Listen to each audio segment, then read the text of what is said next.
இங்க தப்பு பண்ற பல பேர் எமோஷனல் கிரைம் தாண்டா பண்றான்.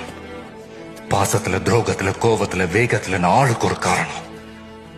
ஆனா அதுக்கப்புறம் நீ மேல மேல மேல பண்ற ஒவ்வொரு தப்பு உன்னை எது பண்ண வைக்குது தெரியுமாடா? போதடா. நான் சொல்வேன்டா, உன் தப்பு தவிர மத்த எல்லா தப்பையும் போதையில தாண்ட செஞ்சு. நீ குடிக்கல, கூத்தடிக்கல? வாங்க சார், வாங்க. குடியில கெட்டவன் தான் சார் குடியை பத்தி சொல்ல முடியும். என் குடியாலதான் 2 புள்ளிக உயிரை விட்டுச்சுன்னு புரிஞ்சதும் தாண்டா குடிக்கிறதே விட்டேன். சும்மா அது நாடகம் போடாத வாத்தி.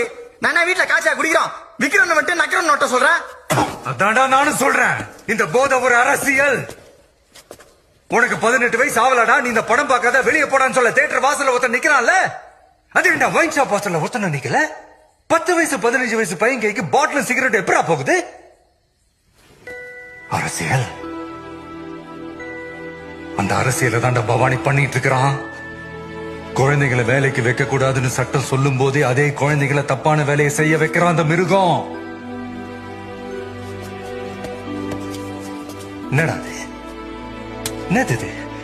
காசு கொடுத்து ஓட்ட வாங்கிட்டு விரல மை வச்சு விட்ட மாதிரி உங்க எல்லாத்தையும் ஓசில கொடுத்து பச்சை குத்தி விட்டுருக்கிறான். உங்களுக்கு தண்ணி, சாப்பாடு, துணி எல்லாத்தையும் கொடுத்து குளிப்பாட்டி வச்சிருக்கிறான்.